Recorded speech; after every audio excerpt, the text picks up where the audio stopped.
Ah, to be inspired. What a beautiful thing. The word inspire comes from a Latin word, which means to breathe. And obviously, the root is translated into many words that sound like inspire. But this week, we're looking at how to actually be inspired. And I looked up the definition. There are several. Inspire is a brand new product for sleep apnea. But uh, I digress. One definition that I liked was to be filled up, to be filled with the urge, the confidence, or the ability to do something. To be filled up, to be filled up.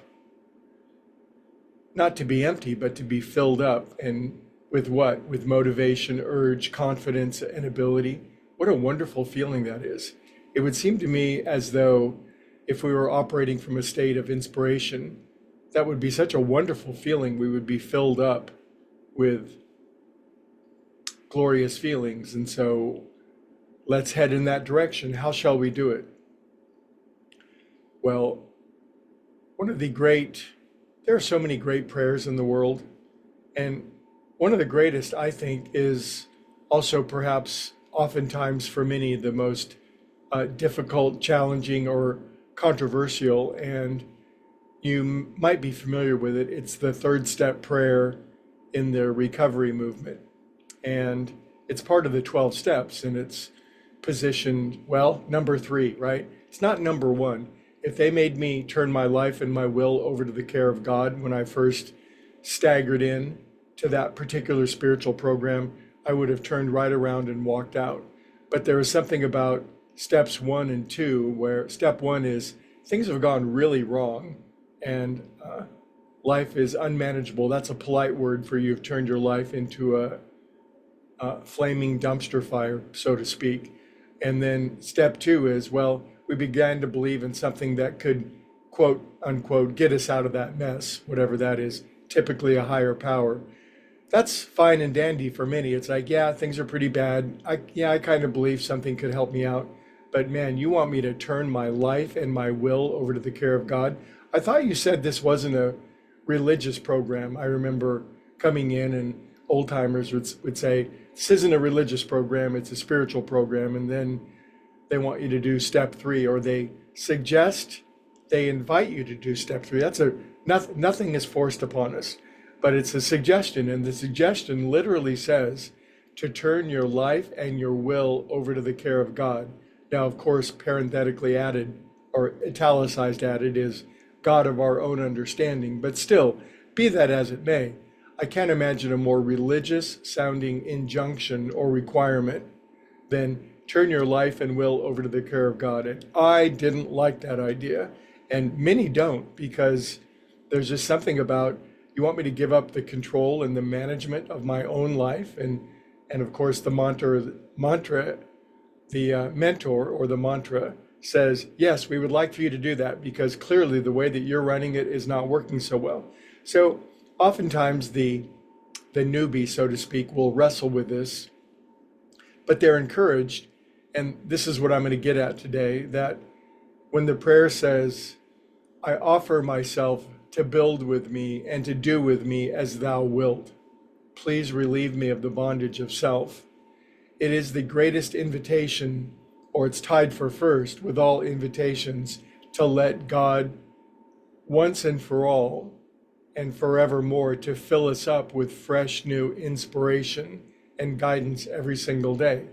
Now, it took me a long time to get to the point where I was willing to do this, and forgive me if I've told this story before, but it's pertinent to what I'm saying. I was kind of, I'd done a lot of spiritual work prior, and did I really want to turn my life and will over, and blah, blah, blah, arguing with my mentor guy.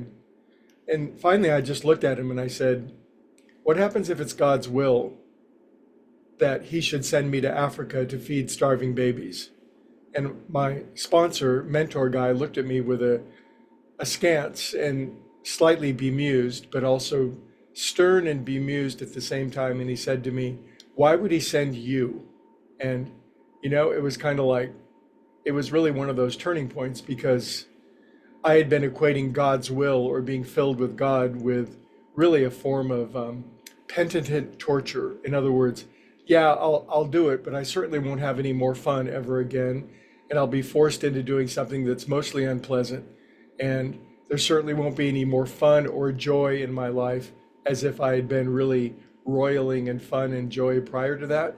But be that as it may, it really it really made me consider that God's will for me is the most wonderful, the most breathtaking, the most inspiring, awesome, glorious unfoldment of life that could ever be. And that's been an exercise over time, and it only continues to grow. But it's such a wonderful prayer. And of course, it can be said in anyone's own language. The wording was, of course, quite optional as long as we voiced the idea without reservation. And the idea is opening ourselves up so that God can live in and through us. And boy, you want to talk about being inspired to actually viscerally feel the very creator of the universe living in and through us, breathing us, and filling us, each and every one of us, with a unique, one of a kind, individual capacity to bring love and light and inspiration on earth in a way that's entirely indigenous and original for us. Original, not doing something that's miserable, but doing something that is so awe-inspiring. Now, I'm getting a little grandiose, I realize that, but it's the direction that we're heading. And today, if you would like, maybe you already do it anyway, but you might pray, God, I offer myself to thee to build with me and to do with me as thou wilt. I get choked up. Please relieve me of the bondage of self. Relieve me of my doubts and my fears and my ignorance and my inability to align with and get in coherence with your great will. And of course, you can voice that in your own wording, but boy, is lots of inspiration heading our way, lots of breath. And as the definition said, if you're participating in this today, you are going to be filled with a newfound urge, capacity, ability, and especially confidence to do the thing that God meant you to do, which is nothing less than pure and perfect joy. Go get 'em. See you tomorrow.